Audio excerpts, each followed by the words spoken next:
Ya, terima kasih masih bersama kami di News Today. Pemirsa, KPK tetapkan Bupati Pekalongan Fadia Arafik sebagai tersangka usai terjaring kasus operasi tangkap tangan Selasa lalu, pemirsa. Ya, Fadia Arafik ditetapkan sebagai tersangka atas dugaan korupsi pengadaan jasa outsourcing di lingkungan Pemkab Pekalongan.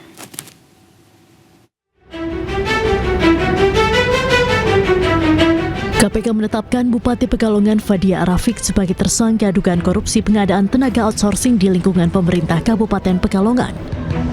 Ia ditetapkan sebagai tersangka usai terjaring operasi tangkap tangan bersama 13 orang lainnya pada Selasa dini hari. Bupati Pekalongan Fadia Arafik nampak mengenakan rompi oranye setelah selesai menjalani pemeriksaan di Gedung Merah Putih KPK. KPK menduga ada kesepakatan yang dilakukan oleh beberapa pihak untuk mengatur dan mengondisikan agar vendor atau perusahaan tertentu terpilih menjadi penyedia tenaga outsourcing di lingkungan Pemkab Pekalongan. Dalam operasi tersebut, KPK turut mengamankan sejumlah barang bukti berupa perangkat elektronik serta kendaraan. Penetapan dan penahanan tersangka. Bahwa berdasarkan kecukupan alat bukti dalam dugaan tindak pidana korupsi terkait pengadaan jasa outsourcing dan pengadaan lainnya di lingkungan pemerintah Kabupaten Pekalongan tahun anggaran 2023-2026, KPK menaikkan perkara ini ke tahap penyidikan dengan menetapkan satu orang tersangka, yaitu Saudari FAR selaku Bupati Pekalongan periode 2025-2030. KPK selanjutnya melakukan penahanan terhadap Saudari FAR untuk 20 hari pertama sejak tanggal 4 hari ini sampai dengan tanggal 23 Maret 2026. Sementara itu, Fadia membantah dirinya terlibat operasi tangkap tangan karena menilai tidak ada uang sepeser pun yang diamankan oleh KPK dalam penangkapannya di Semarang Selasa dini hari. Yang penting saya sampaikan kepada tidak pernah OTT dan tidak ada barang serupiah pun di saya, demi Allah. Walaupun di kepala dinas saya pun juga tidak ada serupiah. Kita mengikuti aja lah. KPK selanjutnya melakukan penahanan terhadap Fadia untuk 20 hari pertama hingga tanggal 23 Maret 2026 di Rutan Cabang Gedung Merah Putih KPK. Dari Jakarta, Amrina Rida, Andri Setiawan, iNews melaporkan. Ya, selain Bupati Pekalongan Fadia Arafik, 13 orang lainnya juga terjaring operasi tangkap tangan KPK. Ya, Sekretaris Daerah Kabupaten Pekalongan Yulian Akbar bersama 10 orang lainnya tiba di Gedung Merah Putih KPK menggunakan bus pariwisata. Ya, bisa sebanyak 11 orang yang diamankan KPK dibawa dari Pekalongan menuju Jakarta menggunakan bus pariwisata pada Selasa malam. Setelah tiba, mereka semua langsung memasuki Gedung Merah Putih KPK untuk menjalani pemeriksaan terkait dugaan kasus korupsi pengadaan jasa outsourcing di lingkungan Pemkab Pekalongan. Dalam kasus ini, satu orang ditetapkan sebagai tersangka, yakni Bupati Pekalongan Fadia Arafik. Sebelumnya dalam operasi tangkap tangan tersebut, total 14 orang ditetapkan atau ditangkap di Semarang dan Pekalongan.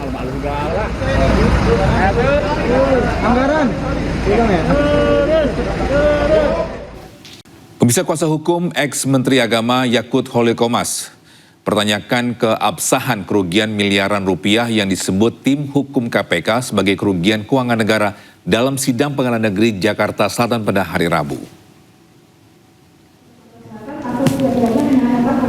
Tim Biro Hukum Komisi Pemberantasan Korupsi menyebut kerugian negara mencapai 622 miliar rupiah, sehingga secara jelas korupsi terkait kuota haji merupakan tindak pidana korupsi yang memenuhi kriteria pasal 11 ayat 1 huruf D Undang-Undang KPK, yaitu menyangkut kerugian negara paling sedikit 1 miliar rupiah.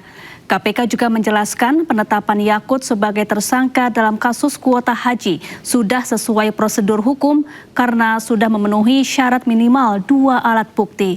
Terkait hal tersebut, kuasa hukum Yakut Holil Qomas Melissa Anggraini membantah dalil yang disampaikan KPK dalam sidang pra-peradilan agenda replik dan duplik. Semuanya sudah siap. Ya, tentu kita masih mempertanyakan ya keabsahan tentang penghitungan kerugian negara itu, karena kami melihat dari jawaban ini pun sifatnya belum hasil audit, tetapi masih hasil pemeriksaan investigasi gitu ya. Nanti kita pasti akan masuk ke wilayah pembuktian itu, kita akan mempertanyakan, tapi yang Pati, dari penetapan tersangka yang dilakukan terhadap Gus Yakut, hasil audit itu belum pernah ada. Hasil audit itu tidak pernah muncul. Ya, artinya Gus Yakut ditetapkan tersangka tanpa ada. Kita beralih ke informasi lain, misalnya ratusan warga dari Aliansi Masyarakat Pati Bersatu atau AMPB ini mulai memenuhi area depan Pengadilan Negeri Kelas 1 Pati. Ya, kedatangan mereka untuk memberikan dukungan dan mengawal sidang putusan aktivis Pati, Supriyono dan Teguh Istianto. Ratusan pendukung aktivis Pati, Supriyono dan Teguh Istianto berdatangan dengan menggunakan truk. Kedatangan mereka untuk memberikan dukungan kepada aktivis agar bebas dari segala tuntutan hukum karena bersuara. Berbagai spanduk hingga sound horeg didatangkan pendukung di depan Pengadilan Negeri Pati. Salah satu putri Presiden keempat RI, Abdurrahman Wahid, Inayah Wahid, juga datang ke PN Pati untuk memberi dukungan moral. Ketua BEM UGM Tio Ardianto dan mantan Wakapolri Komjen Pol Purnawirawan Ugroseno juga datang ke lokasi untuk memberikan dukungan.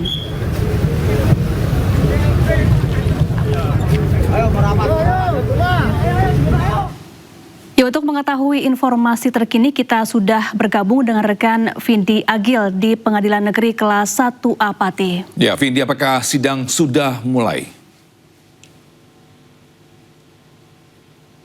Terima kasih Togi dan Siva yang ada di studio dan pemirsa yang ada di rumah. Saat ini saya mengabarkan tepat di depan Pengadilan Negeri Kelas 1A Pati, yang mana saat ini situasinya sangat ramai sekali, ribuan warga mungkin bertumpah ruah di sini, dan sidang sudah dimulai sejak pukul 9.15 waktu Indonesia bagian Barat tadi. Dan kita bisa lihat di belakang sini, di belakang saya itu banyak sekali massa yang berorasi memberikan dukungan kepada Mas Botak dan Mas Teguh selaku aktivis Pati, dan pihak APH kepolisian terutama Satlantas Polresta Pati melakukan berbagai upaya rekayasa lalu lintas sehingga jalan di sini itu, ini jalur itu sebelah itu macet total. Jadi mereka mengupayakan untuk melakukan rekayasa arus lalu lintas sehingga kemacetan ini tidak semakin parah. Begitu Siva dan Toki yang ada di studio yang dapat kami laporkan.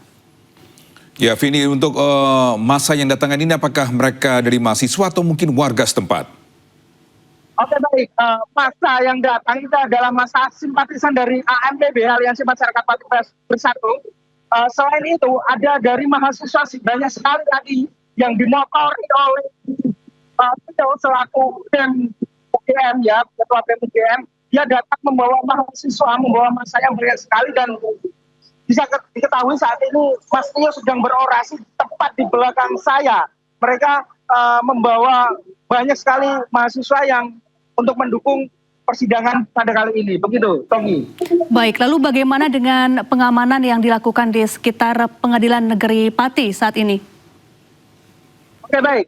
Pengamanan sudah dilakukan secara maksimal. Pihak kepolisian juga sudah mengerahkan ribuan personil kepolisian, termasuk Satlantas Polresta Pati ini untuk menghindari upaya-upaya ataupun hal-hal yang tidak diinginkan.